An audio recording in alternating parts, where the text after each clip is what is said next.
everyone, this is Maki. Mobile Suit GUNDAM Hathaway takes place in the Universal Century universe. It features awesome mobile suits in action and a compelling storyline. However, this story is extremely complex and difficult to fully understand. Do you know what Hathaway's enemy actually is? Is it the corruption of the Earth's Federation government? That's not an incorrect answer. But what exactly does corruption mean in this context? Today, I'd like to focus on this question. What is Hathaway really fighting against? Just a heads up, I'll be discussing spoilers from the 1919 novel. I won't reveal the ending, but I'll analyze it based on passages that appear in all the books. Before we dive into the main topic, I have a quick announcement. The Earth's Federation government is currently seeking support through memberships. Support the Adelaide Conference for just 99 cents per month. As a thank you, you'll receive a name badge and a comment stamp. Together we can protect and manage our beautiful Earth by supporting this legislation. The story of Hathaway was written to bring the GUNDAM series to a close. Yoshiyuki Tomino stated as much in his book Yoshiyuki Tomino and the Universal Century.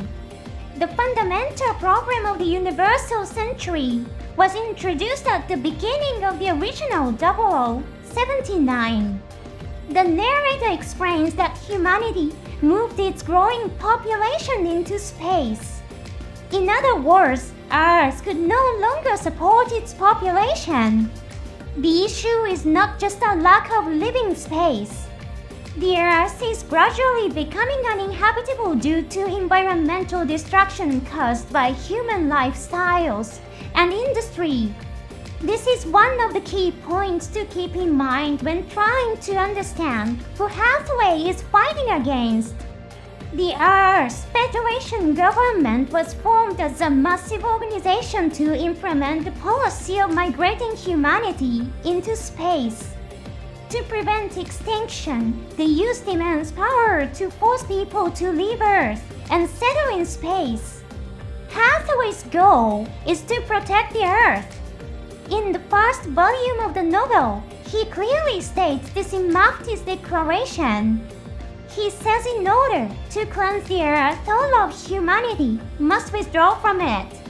Surprisingly, Hathaway's goal is the same as that of the Earth's Federation government. Maki isn't trying to destroy the Earth's Federation government and become its new ruler. In fact, his actions follow the legal framework of the Universal Century. There is a law in the Universal Century called the Space Immigration Act. Although its details aren't often explicitly discussed, in Volume 3 of the novel, Hathaway says the following. As written in the Space Immigration Act, unless all people withdraw to space, Earth will never truly be purified. This statement is nearly identical to what he declared earlier in Mufty's declaration. The Earth's Federation government's stated goal is to have humanity retreat into space to restore Earth's natural environment. However, the Federation has gradually lost sight of the ideals on which it was founded. The space immigration plan began to stall once it had achieved about half of its original objectives. One major reason was that those who lived on Earth and held significant power or wealth refused to relocate to space. Additionally, since the population on Earth had reached a manageable level, a new belief emerged within the Federation that further immigration was unnecessary. This situation marks the beginning of the Earth's Federation government's slow descent into corruption. So, what exactly is happening at the point in the story where the movie Hathaway takes place? Why has Mufty resorted to extreme measures like assassinating high-ranking Federation officials? The answer lies in something called the Adelaide Conference. This term appears in a letter shown in the trailer for the second part of the film. In Adelaide, the Federation government is preparing to hold a central cabinet-level meeting. Volume 2 of the novel reveals the kinds of decisions planned for this conference. There was a reason why Hathaway and his team placed such importance on the Adelaide Conference. This meeting was set to pass legislation titled Special Exceptions for Returning to Earth. That's how it's described. Hathaway sees the very concept of exceptions as a dangerous threat. In Volume 1, Hathaway states, "The existence of exceptions has created deep inequality. The regulation allows people deemed necessary by the Federation government to live on Earth. The Federation created the Space Immigration Act, which states that all humans must live in space. However, they have built a system that allows them to judge who qualifies as an exception based on their own values and get to live on Earth. They continue to preach the ideal that all of humanity must live in space, yet they've created loopholes that directly contradict that ideal for their own benefit." The concept of special exceptions was originally created with good intentions. It was intended to permit certain individuals to stay on Earth to protect the environment and preserve human culture. That was the original interpretation. However, officials of the Federation gradually expanded and twisted the definition to serve their own interests. The terms Earthnoid and Spacenoid in the universal century emerged from this context. They are neutral descriptions of where someone lives. They symbolize systemic discrimination.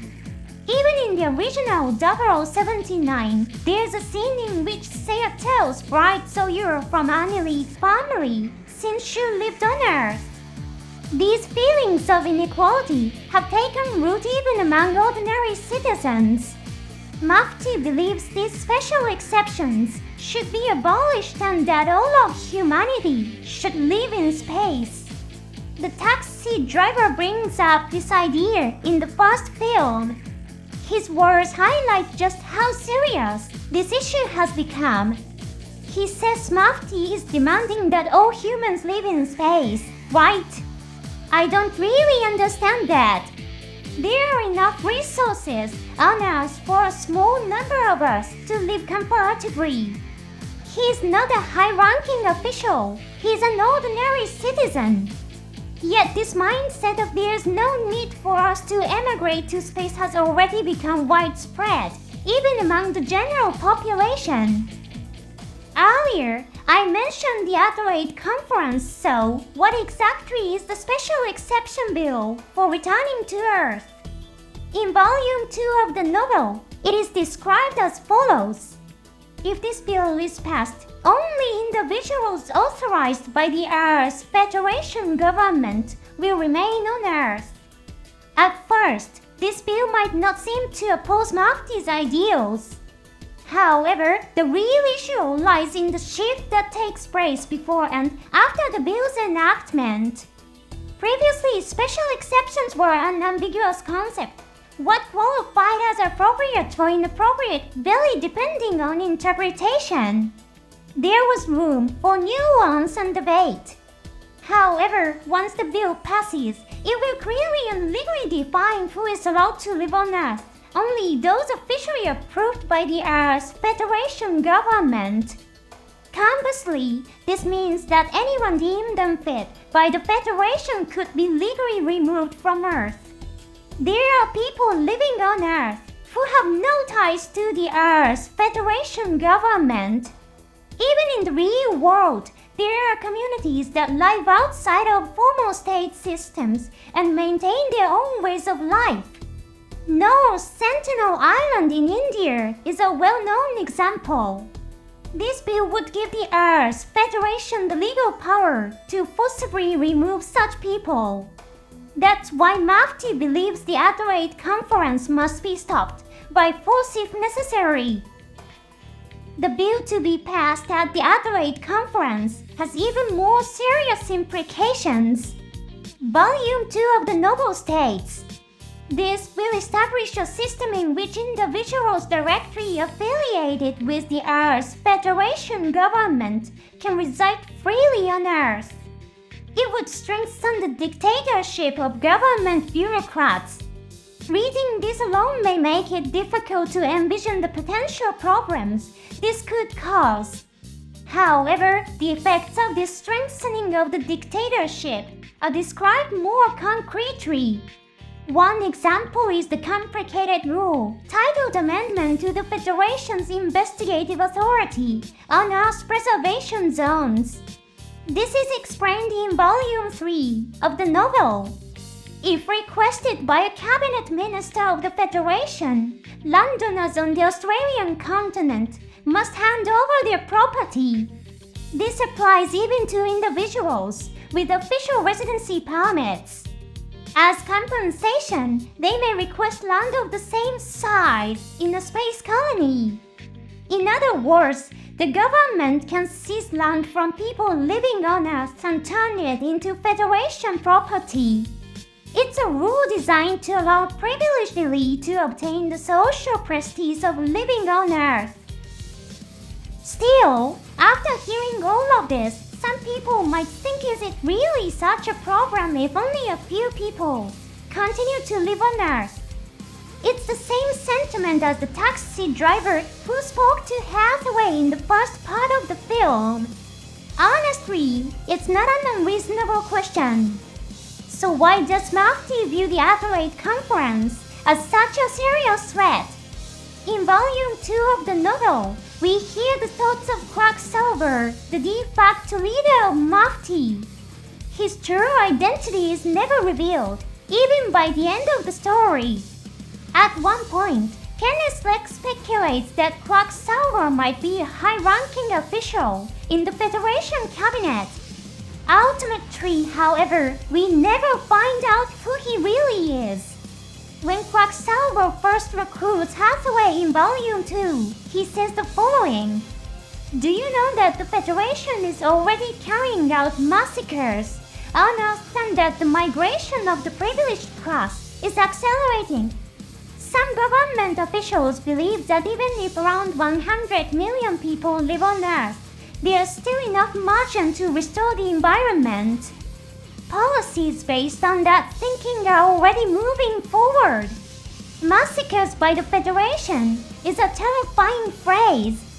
In the first film, we see the manhunters open fire in the middle of a city. If the second film follows the novel's events, the audience will witness those massacres firsthand. According to Quacksilver, people within the Earth's Federation government are actively working toward their goal of living on Earth. However, the situation is still difficult to fully grasp. Some people might wonder, is it okay if only a few people live on Earth? After all, it doesn't seem problematic if the people responsible for protecting the environment live there. However, the real issue lies in the social structure of the Federation's bureaucrats and lawmakers. Volume 2 of the novel explains the government personnel have effectively become a hereditary class. The policies to be passed at the Adelaide Conference can be interpreted as institutionalized discrimination. It wouldn't be such a big problem if people from Earth and space were chosen through fair elections and lived on Earth as public servants. But in reality, the Earth's Federation government is essentially sustained by broad lines. Throughout history, systems of nobility versus commoners have brought tragedy and war to many nations. The Adelaide Conference is setting the stage for that same history to repeat itself. In Zeta Gundam, Amma always says humans make the same mistakes over and over. He says this in reference to the tragedies caused by using cyber new types as tools of war. However, his words could easily apply to all of human history.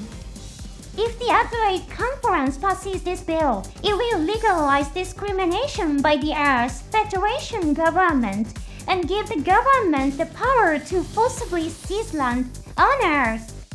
Charles Noble once attempted to drop a meteor on us to eliminate those who monopolized the planet and perpetuated discrimination and war. If the Adelaide Conference succeeds, it will further solidify a system in which the causes of war continue to be perpetuated. Some people might wonder, isn't it fine if only a few government officials live on Earth? Would that really lead to discrimination or war? In other words, if only a very small privileged class exists, would major wars not occur? That's a fair question and almost identical to the one we considered earlier. However, because this story is so complex, similar doubts will arise more than once as we walk through it step by step. This particular concern is addressed in Clark Sauber's comments. In order to maintain the lifestyles of government personnel, they'll probably need to authorize a small number of civilians to live on Earth as well. After all, humans don't want to live in lonely, empty places. He predicts that cities on Earth will grow and develop to support the lives of Federation officials. This idea is later expanded upon in more detail through Hathaway's own words. In Volume 3 of the novel, Mufty addresses the people directly and issues a warning. Just imagine, what if a bill passes simply because tens of thousands of privileged elites want to return to Earth? Before long, the number of people returning could easily grow to many times that number. This reveals the hidden danger of allowing even a small number of people to legally settle on Earth. A bill permitting limited Earth residency could trigger a massive wave of return migration. Remember that the Earth's Federation government enforced the space immigration policy to protect the environment. The bill being discussed at the Adelaide Conference threatens to undo that century-long effort in one stroke. Even worse, the bill is written in an extremely devious and strategic way. Volume 2 of the novel says, "The brilliance of the Federation's political machinery was evident in the legal wording that gave no indication of a potential large-scale return to Earth. That's why Hathaway and the others decided to eliminate cabinet members and attack the hereditary, bloodline-based power structure at the top. However, violence should be avoided when trying to achieve political goals if the aim is to build a peaceful future. Ideally, the will of the people would reform the government through democratic means." This issue is also addressed in the story. If all of humanity still lived solely on Earth, then geopolitically, there might be a chance for public opinion to reach the central halls of power. But in the age of space colonies, people are isolated and far away, and their voices can no longer reach the central government. It's difficult to care deeply about something happening so far away. We often see this in the real world too. The Adelaide Conference is about to pass a bill with devastating consequences for Earth and all of humanity, quietly and out of the public eye. Hathaway's true enemy is the Special Exception Bill, which is set to be passed at the Adelaide Conference. The bill symbolizes the corruption of the Earth's Federation government. To him, Kenneslek and the Penelope are not the enemy. Not just in the GUNDAM series, but in many creative works, there is a depiction of young people who challenge large organizations.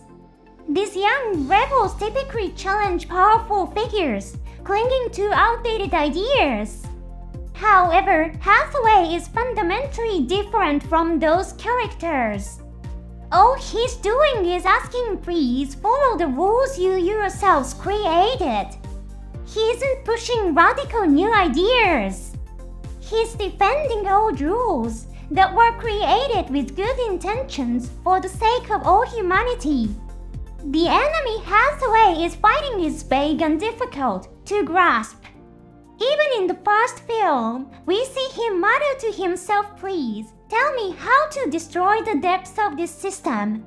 Mufty Nebuarin is the man who challenged the underlying issues of the universal century. What did his struggle leave behind for future generations? Thanks so much for watching all the way to the end. I'll see you on the next episode.